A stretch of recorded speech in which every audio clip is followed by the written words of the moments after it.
Wow, that's a pretty vocal response. If you're counting one or two guys. That's a vocal response. Remy's gonna let Jack Manley talk. And if you think that my boy Remy Marcel has the best hair in wrestling, why don't you go ahead and give me a little fro? Now that's a vocal response. What are you doing? Joe, you just turned up the volume. I have no idea what you're talking about. What are you Listen talking to the about? crowd. They're in a frenzy. You just turned up the volume. That's cheating. It is You're the first. You're so dishonest. I can't believe It's a fro frenzy going that on. you cheated in a hair versus hair contest.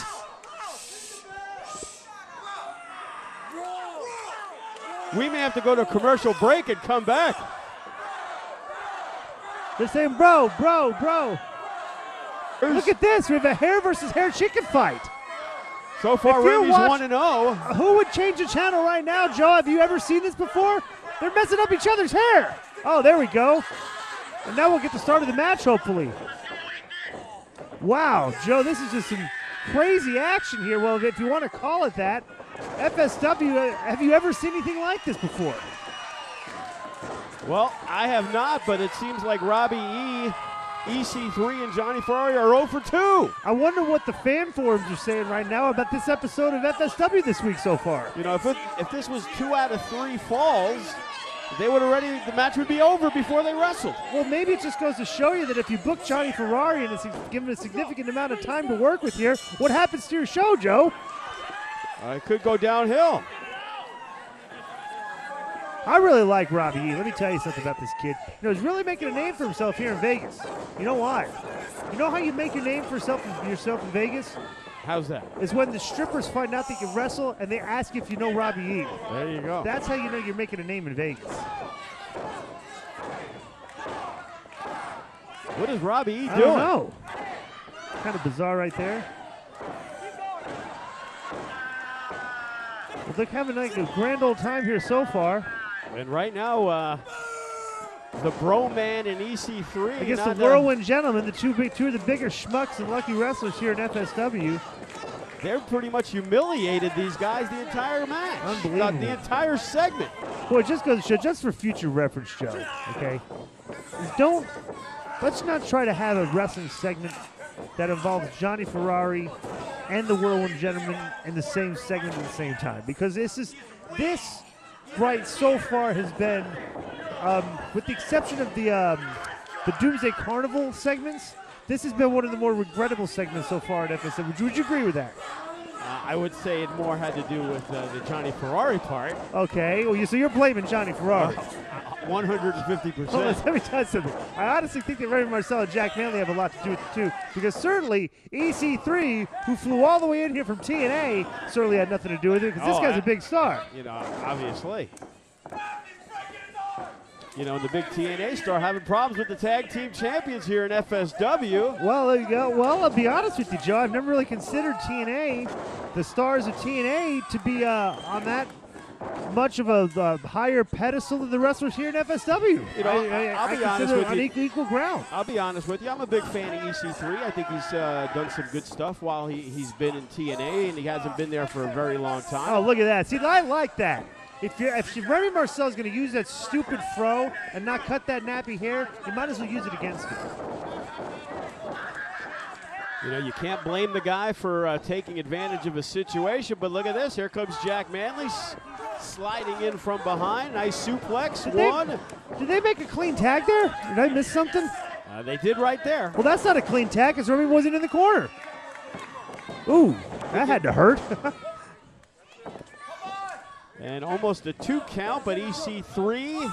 A lot of these guys are turning into kind of like international stars. You know, spread their wings, traveling around. Remy Marcel has been prominently wrestling in other parts of the country, making a name for himself. Yes, he has. Yeah. Where's he wrestling? Oregon? He's wrestling up in Portland, Oregon. Portland, Oregon. Yes. Yeah, he's skipping FSW shows for that too, huh? Yeah, well, just Joe. I don't want to bring it up, but I'm just saying you've been very, very vocal about Remy Marcel and your loyalty to his talents. And I just want to bring it up that maybe that Remy Marcel isn't quite as loyal to FSW as you would like him to be. No, that isn't correct. A date was moved, and it caused a conflict. And, you know, unfortunately, he had accepted another booking, and right. that's understandable. Well, how do you feel if I told you, did you know this, that the promoter from Oregon has been calling and talking to Rocky? Oh, And is that right? Rocky's been telling this guy, hey, you know, you can have Remy whenever you need him. Did you know that? I wouldn't put it past him to have that conversation, but well, did you know that? I'm pretty sure that he doesn't have Rocky's number. Really? We make sure it's not listed anywhere in the FSW byline. Maybe that's just locker room talk. I don't know. But, and right now, oh, look at that! There we go. Now let me point out here in this match specifically is that Ecee and Robbie E are obviously they're bigger competitors than Remy and Jack Manley, but that's never really hindered Remy and Jack Manley in the past is fighting bigger guys. Right, they've wrestled the Commandos. Right, because they use their speed and quickness, and I'll admit they do have an uncanny ability to take more punishment than the average wrestler. That is correct. You know, I'll admit, you know, Jack Manley is a pretty tough cookie from Alaska.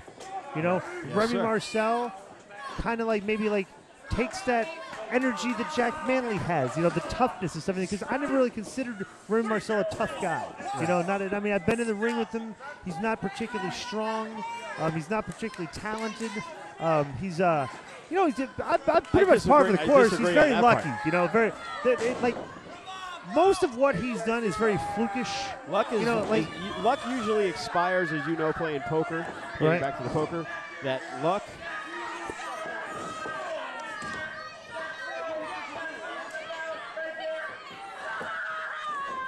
That luck is something that expires after a while. You can only go on a run for so long. Remy Marcel would then have to be the luckiest man in the world, Disco Inferno, because it's been almost 5 years where he's consistently pulled out the match. Well, let me be honest with you, okay? Is that if you flip a coin and it lands on heads 14 times in a row, okay, what are the odds that it lands on heads the next time? 50-50. 50-50, right, okay? But it never happens that way, does it? You never flip a coin, 15 times in a row and it lands on heads, okay? Because it's regression to the mean, Joe, okay?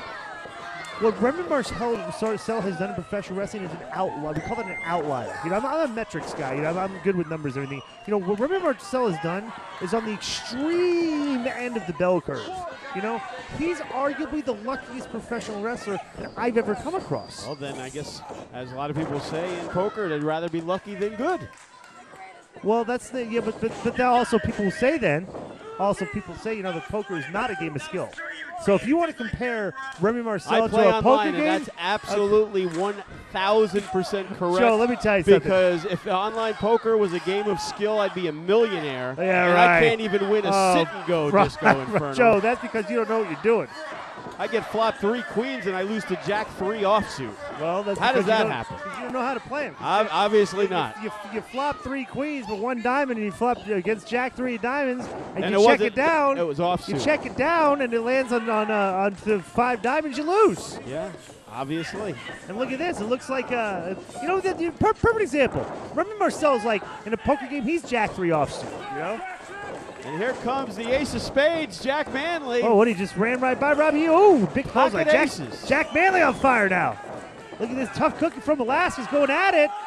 Oh, and he's got him up and down with the atomic drop to Robbie E, and he's going for the bulldog. Wow, Jack Manley.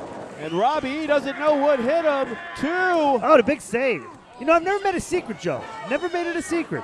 I am a fan of Jack Manley's talent, and I will not. I've You'll admitted not hide that fact. I won't hide that fact. Remy Marcel, on the other hand, we already know. I think all our fans. And look at this, Robbie E, big fan. EC3, big fan. Johnny Ferrari, no comment. Not so much. No comment. Oh, and look at this. Oh, what is this? EC3. Oh, come on. He throws the megaphone. What on earth was that? 1, 2, 3. No, are you kidding me? I can't believe That Jack 3 offsuit just beat Pocket Aces again, Joe.